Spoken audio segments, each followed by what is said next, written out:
Let's begin. Chapter 4. The Philistines capture the ark. At that time, Israel was at war with the Philistines. The Israelite army was camped near Ebenezer. The Philistines were at Aphek. The Philistines attacked and defeated the army of Israel, killing 4,000 men. After the battle was over, the troops retreated to their camp, and the elders of Israel asked, "Why did the Lord allow us to be defeated by the Philistines?" Then they said, "Let's bring the ark of the covenant to the Lord, the covenant of the Lord from Shiloh. If we carry it into battle with us, it will save us from our enemies." So they sent men to Shiloh to bring the ark of the covenant of the Lord of heaven's armies, who is enthroned between the cherubim. Hophni and Phinehas, the sons of Eli. The sons of Eli were also there with the ark of the covenant of God. When all the Israelites saw the ark of the covenant of the Lord coming into the camp, their shout of joy was so loud it made the ground shake. "What's going on?" the Philistines asked. "What's all the shouting about in the Hebrew camp?" When they were told it was because of the ark of the Lord had arrived, they panicked. "The gods have come into the camp," they cried. "This is a disaster. We have never had to face anything like this before. Help! Who can save us from these mighty gods of Israel?" They are the same gods who destroyed the Egyptians with plagues when Israel was in the wilderness. Fight as never before, Philistines. If you don't, we will become the Hebrew slaves just as they have been ours. Stand up like men and fight. So the Philistines fought desperately and Israel was defeated again. The slaughter was great. 30,000 Israelite soldiers died that day. The survivors turned and fled to their tents. The ark of God was captured, and Hophni and Phinehas, the two sons of Eli, were killed. The death of Eli.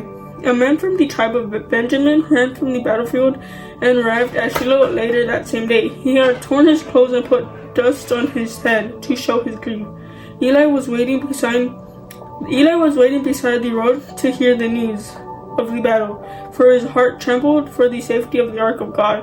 When the messenger arrived and told what had happened, an outcry resounded throughout the town. "What is all the noise about?" Eli asked.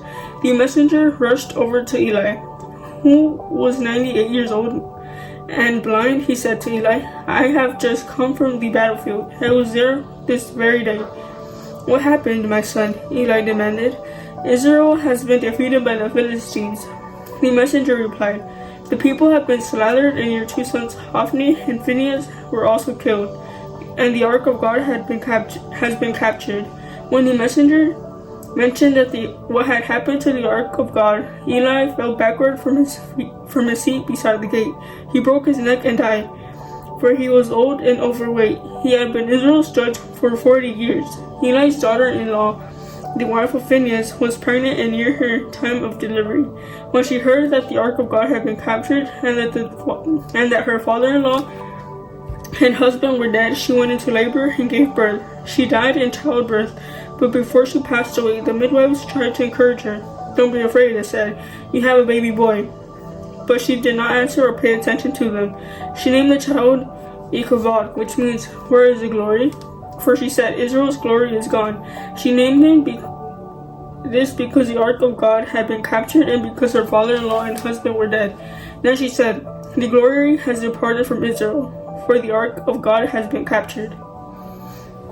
Chapter 5. The ark in Philistia. After the Philistines captured the ark of God, they took it from the battleground at Ebenezer to the town of Ashdod. They carried the ark of God into the temple of Dagon and placed it beside an idol of Dagon. But when the citizens of Ashdod went to see it the next morning, Dagon had fallen with his face to the ground in front of the ark of the Lord. So they took Dagon and put him in his place again. But the next morning the same thing happened. Dagon had fallen face down before the ark of the Lord again. This time his head and hands had broken off and were laying in the doorway. Only the trunk of his body was left intact. That is why to this day neither the priest of Dagon nor anyone who enters the temple of Dagon in Ashdod will step on its threshold. Then the Lord's heavy hand struck the people of Ashdod and the nearby villages with plagues of tumors. When the people realized that what was happening, they cried out, "We can't keep the Ark of God of Israel here any longer. He is against us. We will all be destroyed along with our God." So they called together the rulers of the Philistine towns and asked, "What would we do with the Ark of God of Israel?" The rulers discussed it and replied, "Move it to the town of Gath." So they moved the Ark of God of Israel to Gath. But when the Ark arrived at Gath, the Lord's heavy hand fell on its men, young and old. He struck them with a plague of tumors, and there was a great panic. So they sent the Ark of God to the town of Ekron. But when the people of Ekron saw it coming, they cried out, "They are bringing the Ark of the God of Israel here to kill us too." The people summoned the Philistine rulers again and begged them, "Please send the Ark of God of Israel back to its town country, or it will kill us all." For the deadly plague from God had already begun, and great fear was sweeping across the town. Those who didn't die were afflicted with tumors, and the cry from the town rose to heaven. Chapter 6. The Philistines returned the Ark. The Ark of the Lord remained in Philistine territory 7 months in all. Then the Philistines called in the priests and diviners and asked them, "What should we do about the Ark of the Lord? Tell us how to return it to its country. Send the Ark of the God of Israel back with a gift." They were told to send a guilt offering so the plague will stop. Then if you are healed, you will know it was his hand that caused the plague. "What sort of guilt offering should we send?" they asked. And they were told, "Since the plague has struck both you and your 5 rulers, make 5 gold tumors and 5 gold rats, just like those that have ravaged your land. Make these things to show honor to the God of Israel. Perhaps then he will stop afflicting you, your gods, and your land. Don't be stubborn and rebellious as Pharaoh and the Egyptians were." By the time God was finished with them, they were eager to let Israel go. "Now build a new cart and find 2 cows that have just begun to birth. Now build a new cart and find 2 cows that have just given birth to calves. Make sure the cows have never been yoked to a cart. Hitch the cows to the cart, but shut their calves away from them in a pen. Put the Ark of the Lord on the cart, and beside it place a chest containing gold rats and gold tumors you are sending as a guilt offering. Then let the cows go wherever they want. If we cross the border of our land and go to Beth Shemesh, we will know it was the Lord who brought this great disaster upon us. If they don't, we will know it was not his hand that caused the plague. It came simply by chance." So these instructions were carried out. 2 cows were hitched to the cart, and their newborn calves were shut up in a pan. Then the Ark of the Lord and the chest containing the gold rats and gold tumors were placed on the cart. And sure enough, without veering off in other directions, the cows went straight along the road toward Beth Shemesh, lowing as they went. The Philistine rulers followed them as far as the border of Beth Shemesh. The people of Beth Shemesh were harvesting wheat in the valley, and when they saw the ark, they were overjoyed. The cart came into the field of a man named Joshua and stopped beside a large rock. So the people broke up the wood of the cart for a fire and killed the cows and sacrificed them to the Lord as a burnt offering. Several men of the tribe of Levi lifted the ark of the Lord and the chest containing the gold rats and gold tumors from the cart and placed them on the large rock. Many sacrifices and burnt offerings were offered to the Lord that day by the people of Beth Shemesh. The 5 Philistine rulers watched all this and then returned to Ekron that same day. The 5 gold tumors sent by the Philistines as a guilt offering to the Lord were gifts from the rulers of Ashdod, Gaza, Ashkelon, Gath, and Ekron. The 5 gold rats represented the 5 Philistine towns and their surrounding villages, which were controlled by the 5 rulers. The large rock at Beth Shemesh, where they set the ark of the Lord, still stands in the field of Joshua as a witness to what happened there. The ark moved to Kiriath Yearim, But the Lord killed 70 men from Beth Shemesh because they looked into the ark of the Lord. And the people mourned greatly because of what the Lord had done. Who was able to stand in the presence of the Lord, this holy God? They cried out, "Where can we send the ark from here?" So they sent messengers to the people of Kiriath Jearim and told them, "The Philistines have returned the ark of the Lord. Come here and get it." Chapter 7. So the men of Kiriath Jearim came to get the ark of the Lord. They took it to the hillside home of Abinadab and organized Eleazar, his son, to be in charge of it. The ark remained in Kiriath Jearim for a long time, 20 years in all. During that time, all Israel mourned because it seemed that the Lord had abandoned them. Samuel leads Israel to victory. Then Samuel said to all the people of Israel, "If you want to return to the Lord with all your hearts, get rid of your foreign gods and your images of Ashtoreth. Turn your hearts to the Lord and obey Him alone. Then He will rescue you from the Philistines." So the Israelites got rid of the images of Baal and Ashtoreth and worshipped only the Lord. Then Samuel told them, "Gather all of Israel to Mizpah, and I will pray to the Lord for you." So they gathered at Mizpah, and in a great ceremony drew water from a well and poured it out before the Lord. They also went without food all day and confessed that they had sinned against the Lord. It was at Mizpah that Samuel became Israel's judge. When the Philistine rulers heard that Israel had gathered at Mizpah, they mobilized their army and advanced. The Israelites were badly frightened when they learned that the Philistines were approaching. "Don't stop pleading with the Lord our God to save us from the Philistines," they begged Samuel. So Samuel took a young lamb and offered it to the Lord as a whole burnt offering. He pleaded with the Lord to help Israel, and the Lord answered him. Just as Samuel was sacrificing the burnt offering, the Philistines arrived to attack Israel.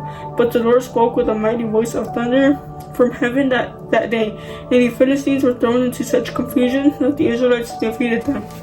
The men of Israel chased them from Mizpah to a place below Beth-kar, slaughtering them all along the way.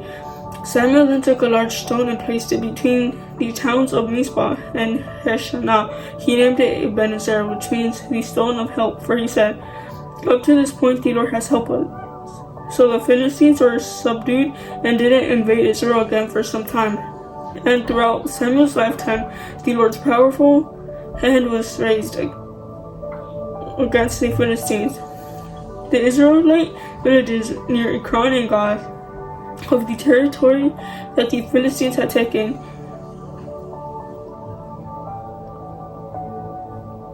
The Israelite villages near Ekron and Gath that the Philistines had captured were restored to Israel, along with the rest of the territory that the Philistines had taken. And there was peace between Israel and the Amorites in those days. Samuel continued as Israel's judge for the rest of his life. Each year he traveled around, setting up his court first at Bethel, then at Gilgal, and then at Mizpah. He judged the people of Israel at each of these places. Then he will return to his home at Ramah, and he would hear cases there too. And Samuel built an altar to the Lord at Ramah. Chapter 8. Israel requests a king. As Samuel grew old, he appointed his sons to be judges over Israel. Joel and Abijah, his oldest sons, held court in Beersheba, but they were not like their father, for they were greedy for money. They accepted bribes and perverted justice. Finally, all the elders of Israel met at Ramah to discuss the matter with Samuel. "Look," they told him, "you are now old, and your sons are not like you. Give us a king to judge us like all the other nations have." Samuel was displeased with their request and went to the Lord for guidance. "Do everything they say to you," the Lord replied, "for they are rejecting me, not you. They don't want me to be their king any longer. Ever since I brought them from Egypt, they have continually abandoned me and followed other gods. And now they are giving you the same treatment. Do as they ask, but solemnly warn them about the way a king will reign over them." So Samuel passed out the Lord's warning to the people who were asking him for a king. "This is how a king will reign over you," Samuel said. "The king will draft your sons and assign them to his chariots and his charioteers, making them run before his chariots. Some will be generals and captains in his army. Some will be forced to plow in his fields and harvest his crops, and some will make his weapons and carry out equipment. The king will take your daughters from you and force them to cook and bake and make perfumes for him. He will take away the best of your fields and vineyard and olive groves and give them to his own officials. He will take 1/10 of your grain and your grape harvest and distribute it among his officers and attendants. He will take your male and female slaves and demand the finest of your cattle and donkeys for his own use. He will demand 1/10 of your flocks, and you will be his slaves. When that day comes, you will beg for relief from this king you are demanding, but then the Lord will not help you. But the people refused to listen to Samuel's warning. Even so, we still want a king, they said. We want to be like the nations around us. Our king will judge us and lead us into battle. So Samuel repeated to the Lord what the people had said, and the Lord replied, "Do as they say, and give them a king." Then Samuel agreed and sent his people home. Chapter 9. Saul meets Samuel. There was a wealthy, influential man named Kish from the tribe of Benjamin. He was the son of Abiel, son of Zeror, son of Bechorath, son of Aphiah, of the tribe of Benjamin. His son Saul was the most handsome man in Israel, head and shoulders taller than anyone else in the land. One day, Kish donkeys strayed away, and he told Saul, "Take a servant with you and go look for the donkeys." So Saul took one of the servants and traveled through the hill country of Ephraim, the land of Shalisha, the Shalim area, and the entire land of Benjamin, but they couldn't find the donkeys anywhere. Finally, they entered the region of Zuph, and Saul said to his servant, "Let's go home. By now my father will be more worried about us than about the donkeys." But the servant said, "I've just thought of something. There is a man of God who lives here in this town. He is held in high honor by all the people because everything he says comes true. Let's go find him. Perhaps he can tell us which way to go." "But we don't have anything to offer him," Saul replied. Even our food is gone, and we don't have a thing to give him." "Well," the servant said, "I have one small silver piece. We can at least offer it to the man of God and see what happens." In those days, if people wanted a message from God, they would say, "Let's go and ask the seer," for the prophets used to be called seers. "All right," Saul agreed, "let's try it." So they started into the town where the man of God lived. As they were climbing the hill to the town, they met some young woman coming out to draw water. So Saul and his servant asked, "Is there a seer here today?" "Yes," they replied. "Stay right on this road. He is at the town gates. He has just arrived to take part in a public sacrifice up at the place of worship. Hurry and catch him before he goes up there to eat. The guest won't begin eating until he arrives to bless the food." So they entered the town, and as they passed through the gate, Samuel was coming out toward them to go up to the place of worship. Now the Lord had told Samuel the previous day, "About this time tomorrow I will send you a man from the land of Benjamin. I anoint him to be the leader of my people, Israel. He will rescue them from the Philistines, for I have looked down on my people in mercy and have heard their cry." When Samuel saw Saul, the Lord said, "That's the man I told you about. He will rule my people." Just then Saul approached Samuel at the gateway and asked, "Can you please tell me where the seer's house is?" "I am the seer," Samuel replied. "Go up to the place of worship ahead of me. We will eat there together, and in the morning I'll tell you what you want to know and send you on your way. And don't worry about those donkeys that were lost 3 days ago, for they have been found. And I am here to tell you that you and your family are the focus of all Israel's hopes."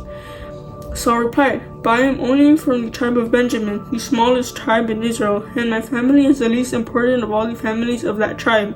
Why are you talking like this to me?" Then Samuel brought Saul and his servant into the hall and placed him at the head of the table, honoring them above the 30 special guests. Samuel then instructed the cook to bring Saul the finest cut of meat, the piece that had been set aside for the guest of honor. So the cook brought in the meat and placed it before Saul. "Go ahead and eat it," Samuel said. "I was saving it for you even before I invited these others." So Saul ate with Samuel that day. When they came down from the place of worship and returned to town, Samuel took Saul up to the roof of the house and prepared a bed for him there. At daybreak the next morning, Samuel called to Saul, "Get up, it's time you were on your way." So Saul got ready, and he and Samuel left the house together. When they reached the edge of the town, Samuel told Saul to send his servant on ahead. After the servant was gone, Samuel said, "Stay here, for I have received a special message from God. A special message for you from God." Chapter 10. Samuel anoints Saul as king. Then Samuel took a flask of olive oil and poured it over Saul's head. He kissed Saul and said, "I am doing this because the Lord has appointed you to be the ruler over Israel, his special possession. When you leave me today, you will see two men beside Rachel's tomb at Zilzah on the border of Benjamin. They will tell you that the donkeys have been found, and that your father has stopped worrying about them and is now worried about you. He is asking, 'Have you seen my son?' When you get to the oak of Tabor, you will see three men coming toward you who are on their way to worship God at Bethel. One will be bringing 3 young goats, another will have 3 loaves of bread, and the third will be carrying a wineskin full of wine. They will greet you and offer you 2 of the loaves, which you are to accept. When you arrive to Gibeah of God, where the garrison of the Philistines is located, you will meet a band of prophets coming down from the place of worship. They will be playing a harp, a tambourine, a flute, and a lyre, and they will be prophesying. At that time, the Spirit of the Lord will come powerfully upon you, and you will prophesy with them. You will be changed into a different person. After these signs take place, do what must be done, for God is with you. Then go down to Gilgal ahead of me. I will join you there to sacrifice burnt offerings and peace offerings. You must wait for 7 days until I arrive and give you further instructions." As Saul turned and started to leave, God gave him a new heart, and all Samuel's signs were fulfilled that day. When Samuel and his servant arrived at Gibeah, they saw a group of prophets coming toward them. Then the Spirit of God came powerfully upon Saul, and he too began to prophesy. When those who knew Saul heard about it, they exclaimed, "What? Is even Saul a prophet? How did the son of Kish become a prophet?" And one of those standing there said, "Can anyone become a prophet no matter who his father is?" So that is the origin of the saying, "Is even Saul a prophet?" When Saul had finished prophesying, he went up to the place of worship. Where have you been?" Saul's uncle asked him and his servant. "We were looking for the donkeys," Saul replied, "but we couldn't find them, so we went to Samuel to ask him where they were." "Oh, and what did he say?" his uncle asked. "He told us that the donkeys had already been found," Saul replied, but Saul didn't tell his uncle what Samuel said about the kingdom. Saul is acclaimed king. Later, Samuel called all the people of Israel to meet before the Lord of Mizpah, and he said, "This is what the Lord, the God of Israel, has declared. I brought you from Egypt and rescued you from the Egyptians and from all of the nations that were oppressing you. But though I have rescued you from your misery and distress, you have rejected your God. You have rejected your God today and have said, 'No, we want a king instead.' Now therefore present yourselves before the Lord, my tribes and clans." So Samuel brought all the tribes of Israel before the Lord, and the tribe of Benjamin was chosen by lot. Then he brought each family of the tribe of Benjamin before the Lord, and the family of the Matrites was chosen. And finally Saul, son of Kish, was chosen from among them. But when they looked for him, he had disappeared. So they asked the Lord, "Where is he?" And the Lord replied, "He is hiding among the baggage." So they found him and brought him out, and he stood head and shoulders above anyone else. Then Samuel said to all the people, "This is the man the Lord has chosen as your king. No one in all Israel is like him. And all the people shouted, "Long live the king!" Then Samuel told the people what the rights and duties of a king were. He wrote them down on a scroll and placed it before the Lord. Then Samuel sent the people home again. When Saul returned to his home at Gibeah, a group of men whose hearts God had touched went with him. But there were some scoundrels who complained, "How can this man save us?" And they scorned him and refused to bring him gifts. But Saul ignored them. Nahash, king of the Ammonites, had been grievously oppressing the people of God, and Reuben, who lived east of the Jordan River. He gouged out the right eye of each of the Israelites living there, and he didn't allow anyone to come and rescue them. In fact, of all the Israelites east of the Jordan, there wasn't a single one whose right eye Nahash had not gouged out. But there were 7,000 men who had escaped from the Ammonites, and they had settled in Jabesh Gilead. Chapter 11. Saul defeats the Ammonites. About a month later, King Nabosh of Ammon led his army against the Israelite town of Jabesh Gilead. But all the citizens of Jabesh asked for peace. "Make a treaty with us, and we will be your servants," they pleaded. "All right," Nahash said, "but only on one condition. I will gouge out the right eye of every one of you as a disgrace to all Israel." "Give us 7 days to send messengers throughout Israel," replied the elders of Jabesh. "If no one comes to save us, we will agree to your terms." When the messengers come to Gibeah of Saul and told the people about their plight, everyone broke into tears. Saul had been plowing the field with his oxen, and when he returned to town, he asked, "What's the matter? Why is everyone crying?" So they told him about the message from Jabesh. Then the Spirit of God came powerfully upon Saul, and he became very angry. He took 2 oxen and cut them into pieces, and sent the messengers to carry them throughout Israel with this message: "This is what will happen to the oxen of anyone who refuses to follow Saul and Samuel into battle." And the Lord made the people afraid of Saul's anger, and all of them came out together as one. When Saul mobilized them at Bethel, he found that there were 300,000 men from Israel and 30,000 men from Judah. So Saul sent the messengers back to Jabesh Gilead to say, "We will rescue you by noontime tomorrow." There was a great joy throughout the town when the message arrived. The men of Jabesh then told their enemies, "Tomorrow we will come out to you, and you can do to us whatever you wish." But before dawn the next morning, Saul arrived, having divided his army into 3 detachments. He launched a surprise attack against the Ammonites and slaughtered them the whole morning. The remnant of their army was so badly scattered that no 2 of them were left together. Then the people exclaimed to Samuel, "Now where are those men who said, 'Why should Saul rule over us?' Bring them here and we will kill them." But Saul replied, "No one will be executed today, for today the Lord has rescued Israel." Then Samuel said to the people, "Come, let us all go to Gilgal to renew the kingdom." So they all went to Gilgal, and in a solemn ceremony before the Lord, they made Saul king. Then they offered peace offerings to the Lord, and Saul and all the Israelites were filled with joy. Chapter 12. Samuel's farewell address. Then Samuel addressed all Israel, "I have done as you asked and given you a king. Your king is now your leader.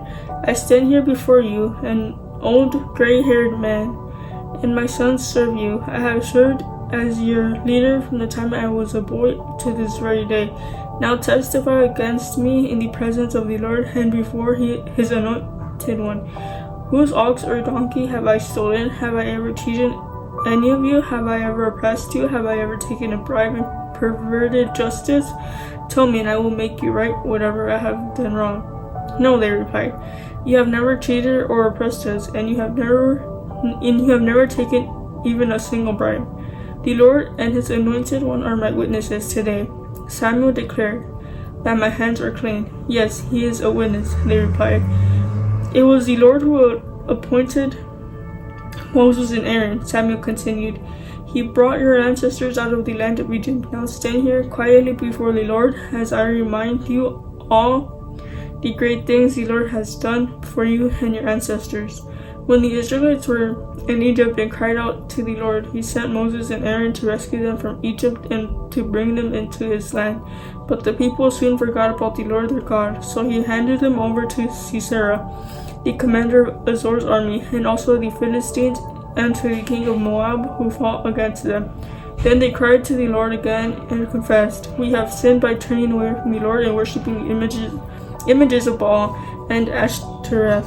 But we will worship you and you alone, if you will rescue us from our enemies."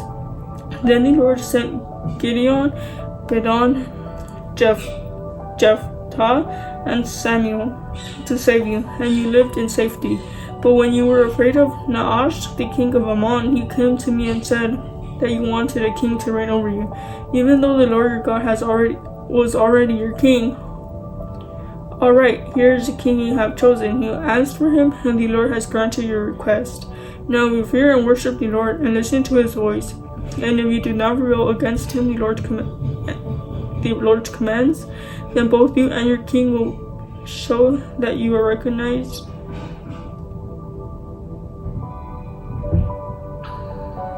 Now if you fear and worship the Lord and listen to his voice, and if you do not rebel against the Lord's commands, then both you and your king will show that you recognize the Lord as your God. But if you rebel against the Lord's command and refuse to listen to him, then his land will be as heavy upon you as it was upon your ancestors. Now stand here and see the great things the Lord is about to do. You know that it does not rain at this time of the year during the wheat harvest. I will ask the Lord to send thunder and rain today. Then you will realize how wicked you have been in asking the Lord for a king. So Samuel called to the Lord, and the Lord sent thunder and rain that day, and all the people were terrified of the Lord and of Samuel. "Pray to the Lord your God for us, or we will die," they all said to Samuel. "For now we have added to our sins by asking for a king." "Don't be afraid," Samuel reassured them. "You have certainly done wrong, but make sure now that you worship the Lord with all your heart, and don't turn your back on him. Don't go back to worshiping worthless idols that cannot help or rescue you. They are totally useless. The Lord will not abandon his people because that would dishonor his great name. For it has pleased the Lord to make you his very own people. As for me, I will certainly not sin against the Lord by sending my prayers for you, and I will continue to teach you what is good and right. But be sure to fear the Lord and faithfully serve him. Think of all the wonderful things he has done for you. But if you continue to sin, you and your king will be swept away." Chapter 13. Continued war with Philistia. Saul was 30 years old when he became king, and he reigned for 42 years. Saul selected 3,000 special troops from the army of Israel and sent the rest of the men home. He took 2,000 of the chosen men with him to Michmash and the hill country of Bethel. The other 1,000 went with Saul's son Jonathan and Gibeah in the land of Benjamin. Soon after this, Jonathan attacked and defeated the garrison of Philistines at Geba. The news spread quickly among the Philistines, so Saul blew the ram's horn throughout the land, saying, Hebrews, hear this, rise up and revolt. All Israel heard the news that Saul had destroyed the Philistine garrison at Geba, and that the Philistines now hated the Israelites more than ever. So the entire Israelite army was summoned to join Saul at Gilgal. The Philistines mustered a mighty army of 3,000 chariots, 6,000 charioteers, and as many warriors as the grains of sand on the seashore. They camped at Michmash, east of Beth-aven. The men of Israel saw what a tight spot they were in, and because they were hard pressed by the army, they tried to hide in caves, thickets, rocks, holes, and cisterns. Some of them crossed the Jordan River and escaped into the land of God and Gilead. Meanwhile, Saul stayed at Gilgal, and his men were trembling with fear. Saul waited there 7 days for Samuel, as Samuel had instructed him earlier, but Samuel still didn't come. Saul realized that his troops were rapidly slipping away, so he demanded, "Bring me the burnt offering and the peace offerings." And Saul sacrificed the burnt offering himself. Just as Saul was finishing with the burnt offering, Samuel arrived. Saul went out to meet and welcome him. But Samuel said, "What is this you have done?" Saul replied, "I saw my men scattering from me, and you didn't arrive when you said you would. And the Philistines are at Michmash, ready for battle. So I said, the Philistines are ready to march against us at Gilgal. And I haven't even asked for the Lord's help. So I felt compelled to offer the burnt offering myself before you came. "How foolish," Samuel exclaimed. "You have not kept the command the Lord your God gave you. Had you kept it, the Lord would have established your kingdom over Israel forever. But now your kingdom must end, for the Lord has sought out a man after his own heart. The Lord has already appointed him to be a leader of his people, because you have not kept the Lord's command." Samuel then left Gilgal and went on his way, but the rest of the troops went with Saul to meet the army. They went up from Gilgal to Gibeah in the land of Benjamin. When Saul counted the men who were still with him, he found only 600 were left. Saul and Jonathan and the troops with them were staying at Geba in the land of Benjamin. The Philistines set up their camp at Michmash. 3 raiding parties soon left the camp of the Philistines. One went north toward Ophrah in the land of Shual, another went west to Beth Aron, and the third moved toward the border above the valley of Zeboim, near the wilderness. There were no blacksmiths in the land of Israel in those days. The Philistines wouldn't allow them for fear they would make swords and spears for the Hebrews. So whenever the Israelites needed to sharpen their plowshares, picks, axes, or sickles, they had to take them to a Philistine blacksmith. The charges were as follows: 1/4 of an ounce of silver for sharpening a plowshare or a pick, and 1/8 of an ounce for sharpening an axe or making the point of an axe gold. So on the day of the battle, none of the people of Israel had a sword or spear except for Saul and Jonathan. The pass at Michmash had meanwhile been secured by a contingent of the Philistine army. Chapter 14. Jonathan's daring plan. One day Jonathan said to his armor-bearer, "Come on, let's go over to where the Philistines have their outpost." But Jonathan did not tell his father what he was doing. Meanwhile, Saul and his 600 men were camped on the outskirts of Gibeah, around the pomegranate tree at Migron. Among Saul's men was Ahijah the priest, who was wearing the ephod, the priestly vest. Ahijah was the son of Ichabod's brother Ahitub, son of Phinehas, son of Eli, the priest of the Lord who had served at Shiloh. No one realized that Jonathan had left the Israelite camp to reach the Philistine outpost. Jonathan had to go down between 2 rocky cliffs that were called Bozez and Seneh. The cliff on the north was in front of Michmash, and the one on the south was in front of Geba. "Let's go across to the outpost of those pagans," Jonathan said to his armor-bearer. "Perhaps the Lord will help us, for nothing can hinder the Lord. He can win a battle whether he has many warriors or only a few." "Do what you think is best," the armor-bearer replied. "I'm with you completely, whatever you decide."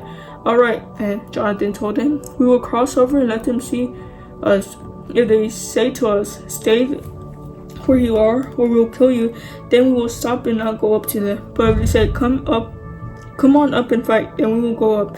That will be the Lord's sign that he will help us defeat them." When the Philistines saw them coming, they shouted, "Look, the Hebrews are crawling out of their holes." Then the men from the outpost shouted to Jonathan, "Come on up here, and we'll teach you a lesson." "Come on, climb right behind me," Jonathan said to his armor-bearer, "for the Lord will help us defeat them." So they climbed up using both hands and feet, and the Philistines fell before Jonathan, and his armor-bearer killed those who came behind them. They killed some 20 men in all, and their bodies were scattered over about half an acre. Suddenly panic broke out in the Philistine army, both in the camp and in the field, including even the outpost and raiding parties. And just then, an earthquake struck and everyone was terrified. Saul's lookout in Gibeah of Benjamin saw a strange sight. The vast army of Philistines began to melt away in every direction. Call the roll and find out who's missing," Saul ordered. And when they checked, they found that Jonathan and his armor-bearer were gone. Then Saul shouted to Ahijah, "Bring the ephod here," for at that time Ahijah was wearing the ephod in front of the Israelites. But while Saul was talking to the priest, the confusion in the Philistine camp grew louder and louder. So Saul said to the priest, "Never mind, let's get going." Then Saul and all his men rushed out to the battle and found the Philistines killing each other. There was terrible confusion everywhere. Even the Hebrews who had previously who had previously gone over to the Philistine army, revolted and joined in with Saul, Jonathan, and the rest of the Israelites. Likewise, the men of Israel who were hiding in the hill country of Ephraim joined the chase when they saw the Philistines running away. So the Lord saved Israel that day, and the battle continued to rage even beyond Beth-aven.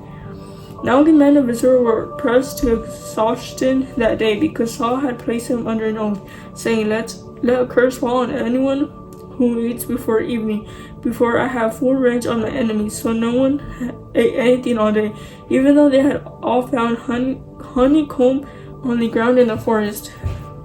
They didn't dare to touch the honey because they all feared the oath they had taken. But Jonathan had not heard his father's command, and he dipped the end of his stick into a piece of honeycomb and ate the honey.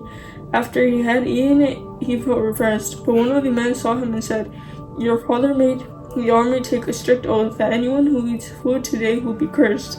That is why everyone is weary and faint.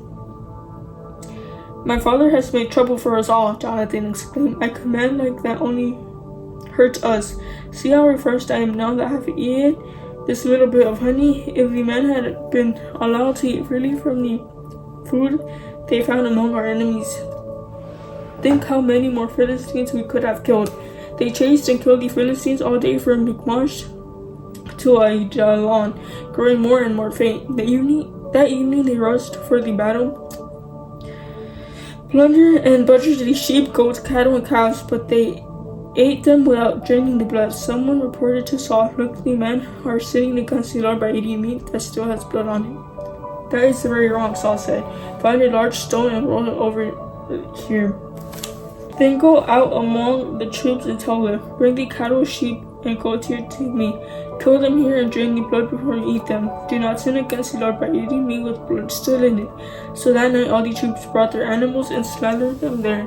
Then Saul built an altar to the Lord. It was the first of the altars he built to the Lord. Then Saul said, Let's chase the Philistines all night and plunder them until sunrise. Let's destroy every last one of them. His men replied, We'll do whatever you think is best. But the priest said, Let's ask God first. So Saul asked God, Shall we go after the Philistines? Will you help us defeat them? But God made no reply that day. And then Saul said to the leaders, Something's wrong. I want all my army commanders to come here. We must find out what sin was committed today. I vow by the name of the Lord who rescued Israel that the sinner will surely die, even if it is my own son Jonathan. But no one would tell him what the trouble was. Then Saul said, Jonathan and I will stand over here, and all of you stand over there. And the people responded to Saul, Whatever you think is best. Then Saul prayed, O Lord God of Israel, please show us who is guilty and who is innocent. When they cast sacred lots, and Jonathan and Saul was chosen as the guilty one, and the people were declared innocent. Then Saul said, Now cast lots against and choose between me and Jonathan. And Jonathan was shown to be the guilty one. Tell me what you have done, Saul demanded of Jonathan. I tasted a little honey, Jonathan admitted. It was only a little bit on the end of my stick. Does that deserve death? Yes, Jonathan, Saul said. You must die. May God strike me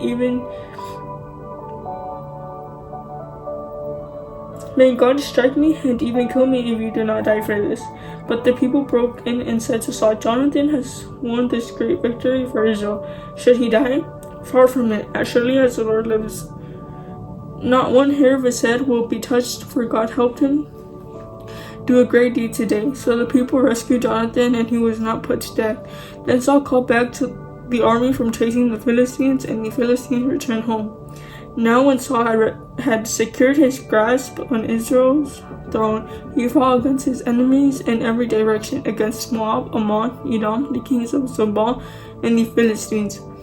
And wherever he turned, he was victorious. He performed great deeds and conquered the Amalekites, saving Israel from all those who had plundered them.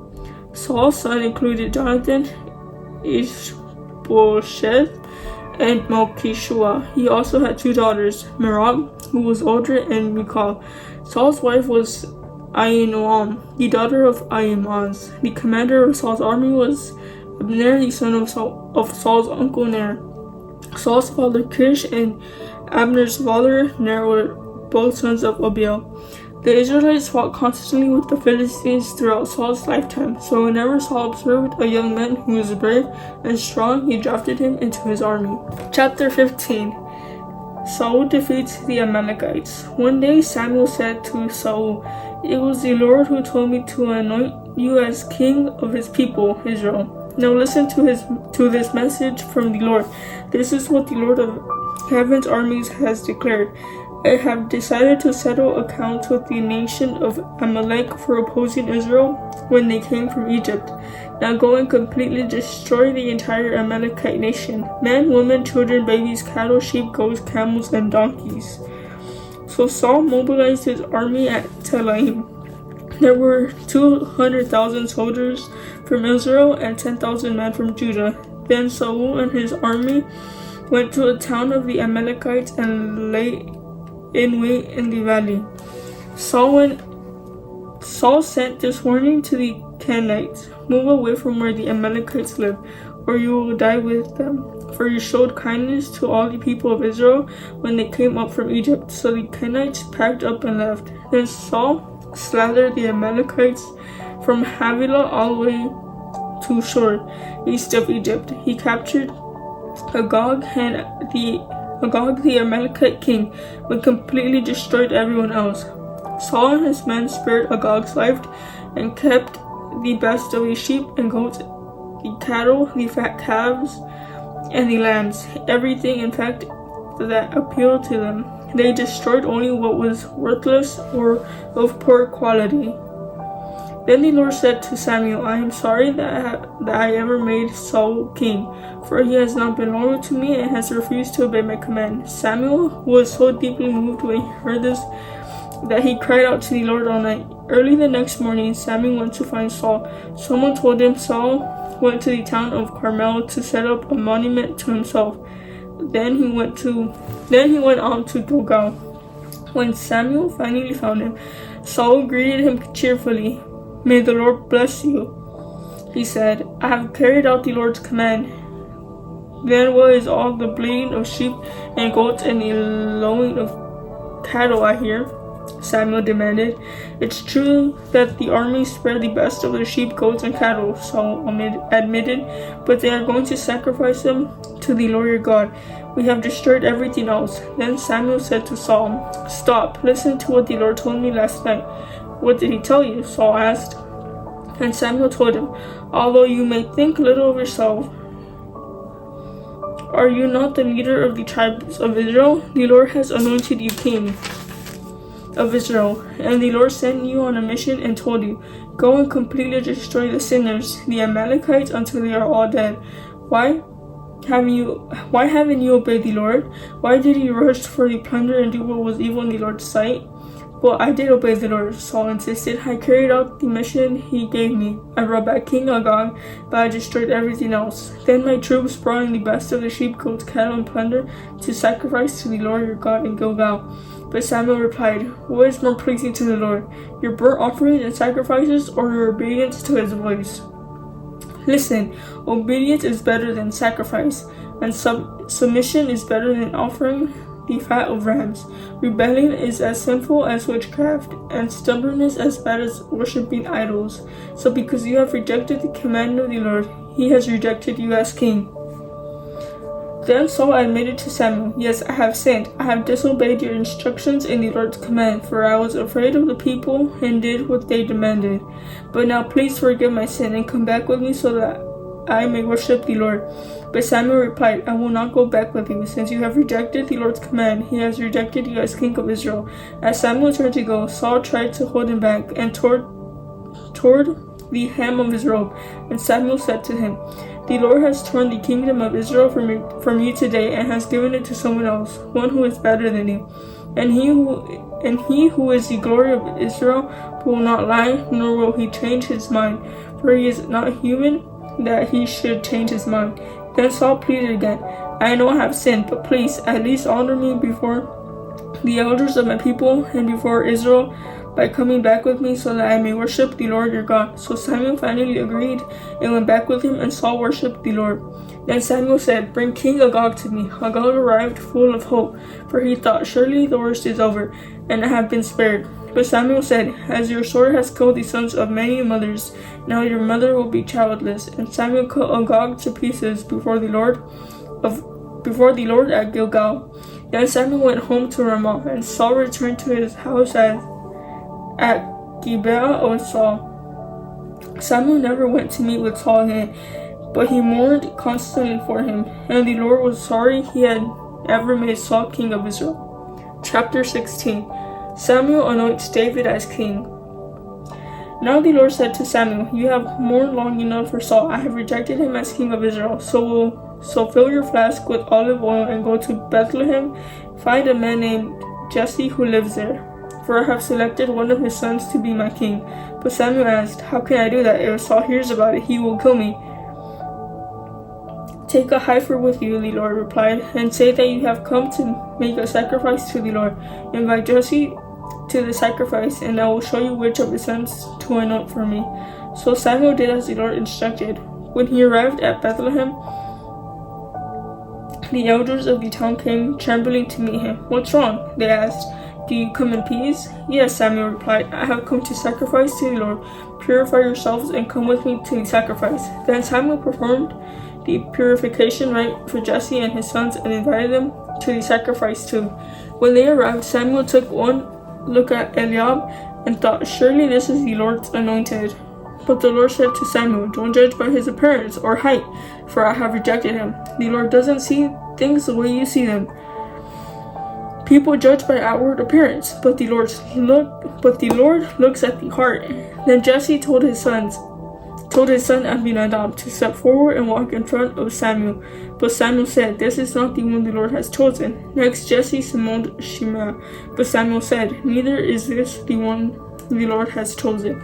In the same way, all seven of Jesse's sons were presented to Samuel. But Samuel said to Jesse, "The Lord has not chosen any of these." Then Samuel asked, "Are these all the sons you have?" "They are still the youngest," Jesse replied, "but he's out in the fields watching the sheep and goats." "Send for him at once," Samuel said. "We will not sit down to eat until he arrives." So Jesse sent for him. He was dark and handsome, with beautiful eyes. And the Lord said, "This is the one, anoint him." So as David stood there among his brothers, Samuel took the flask of olive oil he had brought and anointed David with the oil. And the Spirit of the Lord came powerfully upon David from that day on. Then Samuel returned to Ramah. Now the Spirit of the Lord had left Saul, and the Lord sent a tormenting spirit that filled him with depression and fear. Some of Saul's servants said to him, "A tormenting spirit from God is troubling you. Let us find a good musician to play the harp. Whenever the tormenting spirit troubles you, he will play soothing music, and you will soon be well again." "All right," Saul said, "find me someone who plays well and bring him here." One of the servants said to Saul, "One of Jesse's sons from Bethlehem is a talented harp player. Not only that, he is a brave warrior, a man of war, and has good judgment. He is also a fine-looking young man, and the Lord is with him." So Saul sent messengers to Jesse to say, "Send me your son David, the shepherd." Jesse responded by sending David to Saul, along with a young goat, a donkey loaded with bread, and a wineskin full of wine. So David went to Saul and began serving him. Saul loved David very much, and David became his armor bearer. Then Saul sent word to Jesse asking, "Please let David remain in my service, for I am very pleased with him." And whenever the tormenting spirit from God troubled Saul, David would play the harp. Then Saul would feel better, and the tormenting spirit would go away. Chapter 17. Goliath challenges the Israelites. The Philistines now mustered their army for battle and camped between Succoth and Judah and Azekah at Ephes Dammim. Saul countered by gathering his Israelite troops near the valley of Elah. So the Philistines and Israelites faced each other on opposite hills, with the valley between them. Then Goliath, a Philistine champion from Gath, came out of the Philistine ranks to face the forces of Israel. He was over 9 feet tall. He wore a bronze helmet, and his bronze coat of mail weighed 125 pounds. He also wore bronze-like armor, and he carried a bronze javelin on his shoulder. The shaft of his spear was heavy and thick as a weaver's beam, tipped with an iron spearhead that weighed 15 pounds. His armor-bearer walked ahead of him carrying a shield. Goliath stood and shouted a taunt across to the Israelites. "Why are you all coming out to fight?" he called. "I am the Philistine champion, but you are only the servants of Saul. Choose one man to come down here and fight me. If he kills me, then we will be your slaves. But if I kill him, you will be our slaves. I defy the armies of Israel today. Send me a man who will fight me." When Saul and the Israelites heard this, they were terrified and deeply shaken. Now David was the son of a man named Jesse, an Ephrathite from Bethlehem in the land of Judah. Jesse was an old man at that time, and he had 8 sons. Jesse's 3 oldest sons, Eliab, Abinadab, and Shimea, had already joined Saul's army to fight the Philistines. David was the youngest son. David's 3 oldest brothers stayed with Saul's army, but David went back and forth so he could help his father with the sheep in Bethlehem. For 40 days, every morning and evening, the Philistine champion strutted in front of the Israelite army. One day Jesse said to David, "Take this basket of roasted grain and these 10 loaves of bread, and carry them quickly to your brothers. And give these 10 cuts of cheese to their captain. See how your brothers are getting along, and bring back a report on how they are doing." David's brothers were with Saul and the Israelite army at the valley of Elah, fighting against the Philistines. So David left the sheep with another shepherd and set out early the next morning with the gifts, as Jesse had directed him. He arrived at the camp just as the Israelite army was leaving for the battlefield with shouts and battle cries. Soon the Israelite and Philistine forces stood facing each other, army against army. David left his things with the keeper of supplies and hurried out to the ranks to greet his brothers. As he was talking with them, Goliath, the Philistine champion from God, came out from the Philistine rank. Then David heard him shout his usual taunt to the army of Israel. As soon as the Israelite army saw him, they began to run away in fright. "Have you seen the giant?" the man asked. "He comes out each day to defy Israel. The king has offered a huge reward to anyone who kills him. He will give the man one of his daughters for a wife, and the man's entire family will be exempted from paying taxes." David asked the soldiers standing nearby, "What will a man get for killing the Philistine and ending his defiance of Israel? Who is this pagan Philistine anyways, that he is allowed to defy the armies of the living God?" And these men gave David the same reply. They said, "Yes, that is the reward for killing him." But when David's oldest brother Eliab heard David talking to the man, he was angry. "What are you doing around here anyway?" he demanded. "What about those few sheep you're supposed to be taking care of? I know about your pride and deceit. You just want to see the battle." "What have I done now?" David replied. "I was only asking a question." He walked over to some others and asked the same thing and received the same answer. Then David's question was reported to King Saul, and the king sent for him. "Don't worry about this Philistine," David told Saul. "I'll go fight him." "Don't be ridiculous," Saul replied. "There's no way you can fight this Philistine and possibly win. You're only a boy, and he's been a man of war since his youth." But David persisted. "I have been taking care of my father's sheep and goats," he said. "When a lion or a bear comes to steal a lamb from the flock, I go after it with a club and rescue the lamb from his mouth. If the animal turns on me, I catch it by the jaw and club it to death.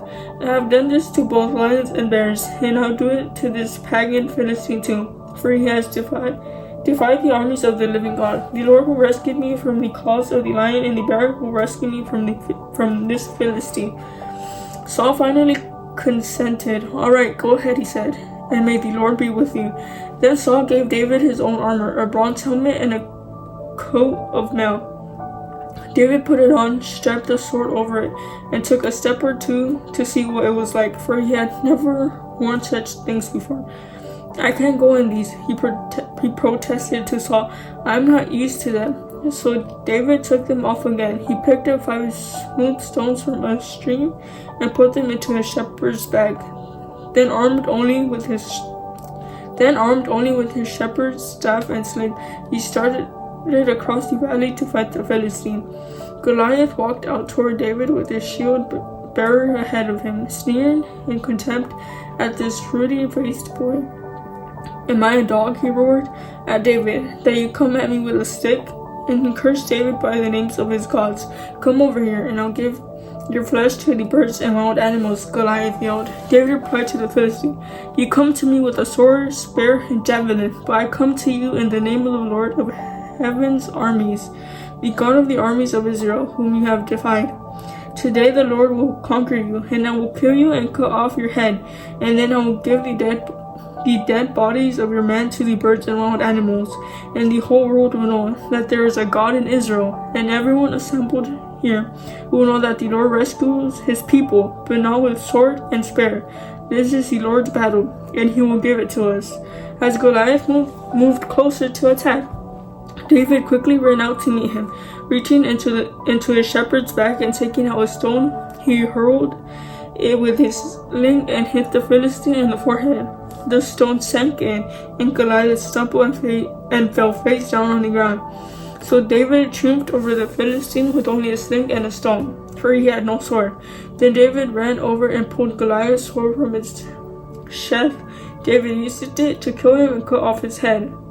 When the Philistines saw that their champion was dead, they turned and ran. When the men of Israel and Judah gave a great shout of triumph and rushed after the Philistines, chasing them as far as Gath and the gates of Ekron, the bodies of the dead and wounded Philistines were strewn all along the road from Shaaraim as far as Gath and Ekron. Then the Israelite army returned and plundered the deserted Philistine camp.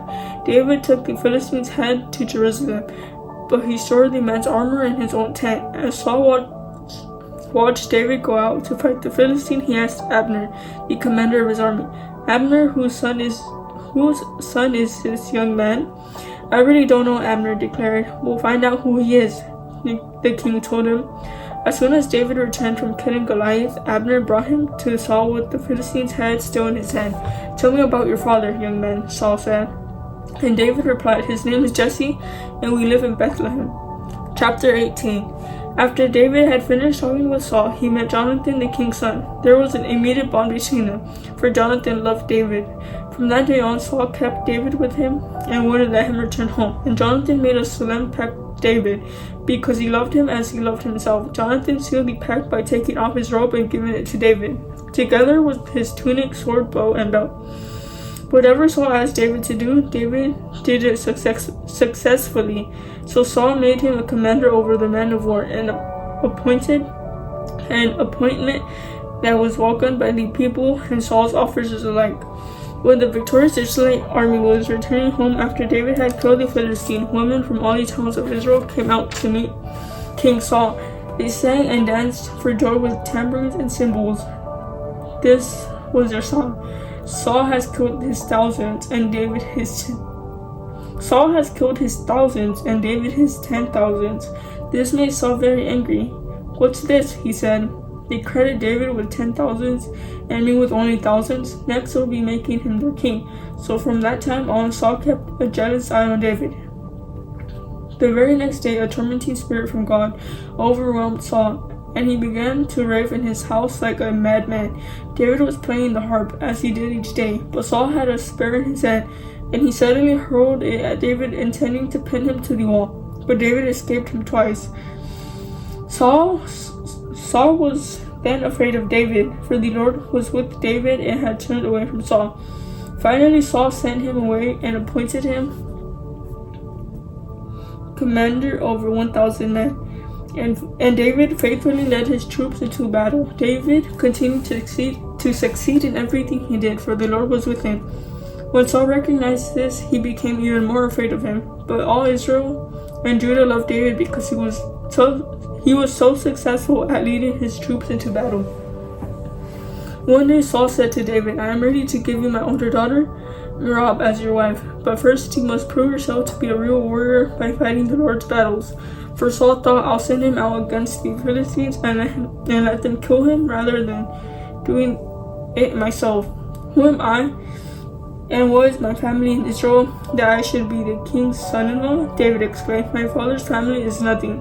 So when the time came for Saul to give his daughter Merab in marriage to David, he gave her instead of Adriel, a man from Meolah. In the meantime, Saul's daughter Michal had fallen in love with David, and Saul was delighted when he heard about it. Here's another chance to see him killed by the Philistines. Saul said to himself, but to David he said, today you have a second chance to become my son-in-law.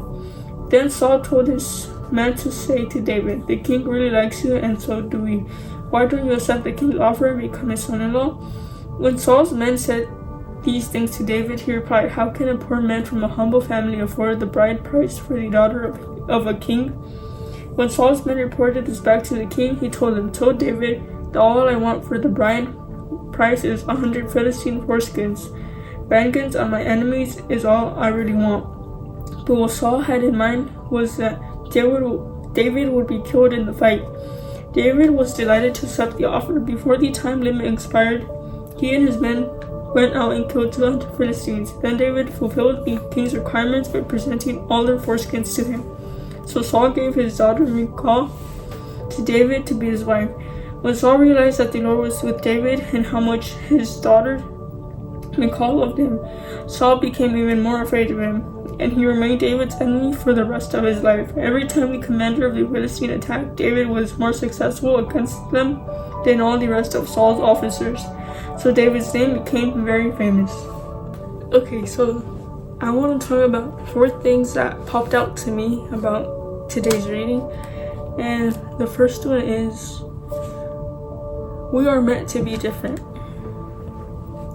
Chapter 8, verse 5 says, look, they told him, you are now old and your sons are not like you. Give us a king to judge us, like all the other nations have.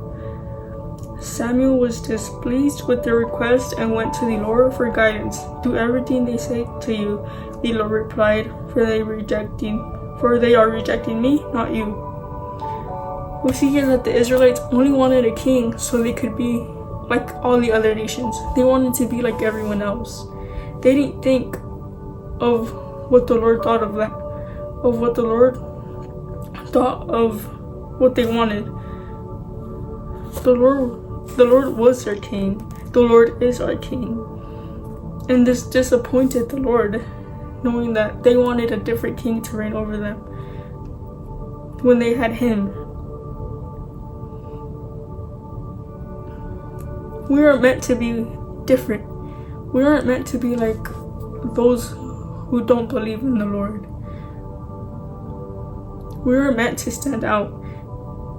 We are meant to not be liked by everyone because of our faith, because of what we believe. And that's okay, because as long as the Lord is pleased with us, that's all that truly matters. We were called to live a pure life, not to be like everyone else who's out sinning and doing all these things that the Lord doesn't like. We were meant to keep our trust and faith in the Lord and at all times, no matter what other people think of us, no matter others' opinions. If the Lord is pleased with us, that's all that matters. Even if it's difficult, remember that if the Lord is pleased with you, it's all that truly matters. The second thing that stood out to me from today's reading was in chapter 15, verse 22. It says, but Samuel replied, what is more pleasing to the Lord, your burnt offerings and sacrifices, or your obedience to his voice? Listen, obedience is better than sacrifice, and submission is better than offering the fat of rams. Rebellion is as sinful as witchcraft, and stubbornness as bad as worshipping idols. So because you have rejected the command of the Lord, he has rejected you as king. So here we see that Saul tells Samuel that he was just trying to do a burnt offering for the Lord, but Saul sinned against the Lord because he didn't obey what the Lord had told him to do. And Samuel told Saul that obedience is more than any sacrifice. This applies to us now because the Lord still wants us to be obedient to Him, to His voice, to what He tells us to do. Being obedient to the Lord is such an important thing because this is how we know that we're doing the right thing. When we listen to His voice, we know that we're doing the right thing and that we are pleasing Him. Thing number 3 that stood out to me is that the Lord doesn't judge only by appearance, but He also sees the heart. In chapter 16, verse 7, it says, "But the Lord said to Samuel, 'Don't judge by his appearance or height, for I have rejected him.' The Lord doesn't see things the way you see them. People judge by outward appearance, but the Lord looks at the heart." Here we see that Samuel was trying to choose the new king according to how they look. He saw one and that looked good on the outside, but the Lord said no. The Lord doesn't only want us to look presentable, to look good. The Lord wants our hearts to be pure, for our hearts to be completely for Him, for us to be completely focused on Him, because we could look good, but if what's in our hearts is sin and bad things, the Lord isn't going to be pleased with us. People could look at us and think we look great and that we are living a holy life according to how we dress and look. But if our hearts aren't pure, the Lord doesn't accept it. The Lord doesn't only want the outward or the appearance. He's also looking for a pure heart. The other thing He popped out to me from today's reading is that we have to be certain and confident that the Lord is on our side and that we are truly pleasing Him. In chapter 17, verse 45, it says, "David replied to the Philistine, 'You come to me with sword, spear, and javelin, but I come to you in the name of the Lord of heaven's armies, the God of the armies of Israel, whom you have defied. Today the Lord will conquer you, and I will kill you and cut off your head.'" David was certain and confident. He was 100% confident that the Lord was on his side and that the Lord was going to fight that battle for him and that the Lord was going to give him victory. And it's beautiful when we also have that same confidence that David had in the Lord, to know that we are truly pleasing the Lord and that He is on our side and that He is there fighting for us. He is there helping us through everything. So we should always have that confidence that David had when he went against Goliath. David knew that the Lord was with him and that the Lord was going to give him the victory.